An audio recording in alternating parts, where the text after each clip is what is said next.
Ayan, magandang hapon po sa ating lahat mga kababayan. Nandito naman po tayo sa ating Manila Bay at nakikita po natin yung kagandahan po ng ating sunset, no? Ayan, mapagpalang araw po ngayong hapon mga kababayan. So ayan, kung bago pa lang kayo sa aking YouTube channel, huwag niyo po kalimutan mag-subscribe at pindutin yung all notification bell para lagi po tayong updated sa ating mga latest update na ibinibigay po namin sa inyo mga kababayan. So ayan, no, so papakita ko yun sa inyo ang ating kagandahan po ng ating Manila Bay dito po sa may PS4. At ipapakita ko sa inyo ang CR natin dito sa may bandang Yacht Club, no. Papakita ko po sa inyo ang ating CR dito mga kababayan. So ayan, no, ang ating CR at mayroon ng bubong mga kababayan kung makikita po natin, no. At parang parehas na siya ng CR natin doon sa may Dolomite Sand mga kababayan. Makikita po natin, no, ang ating bangka. So ayan, makikita po natin bangka natin na dyan, parada. So ayan, napakaganda po ng ating sunset, no. Pero medyo mainit pa dahil po sa medyo pa, no, alas 5 pa lang siguro oras natin, no. So ayan, ipapakita ko po natin sa inyo ang ating CR dito po sa may Yacht Club. So parang may bubong na.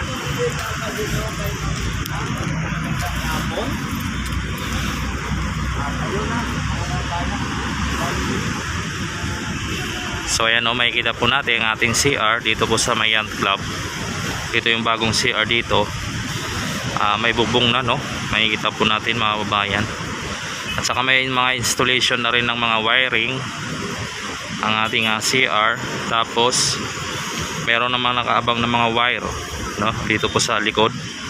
Siguro ko yan dito sa likod, mga yan dito siguro, mga outlet. So andun yung lababo rin, no, may lababo rin yan. So ayan na po ang ating update dito sa ating Manila Yacht Club ng ating CR mga kababayan. Makita po natin, no, may bubong na, no. So ayan, so balik po tayo dito sa ating Manila Bay Seawall, kung saan po natin makikita ang ating kagandahan ng ating Manila Bay. Napakaaliwalas. Kung makikita po naman natin, no, ayan, makikita po naman natin, ayan, nakikita po naman natin na napakaliwalas po ng ating Manila Bay. At ito ang ating birds nandiyan po sa gitna. Sila po ay nagbababa po ng buhangin, yung nakalagay sa black,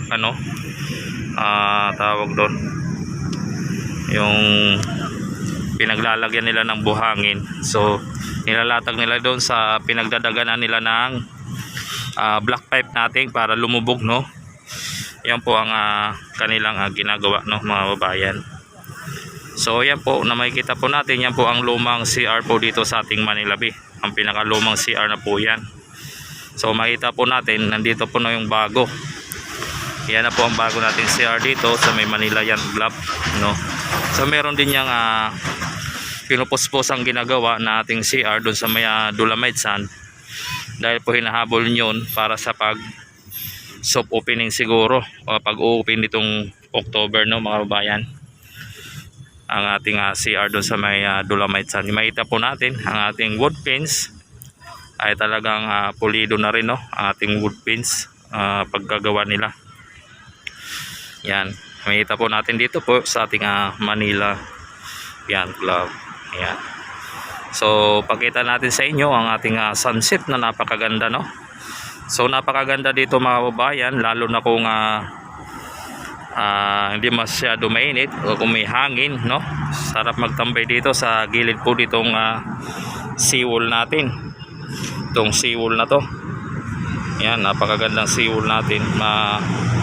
Sarap magtambay dito pag tawag doon, mahangin.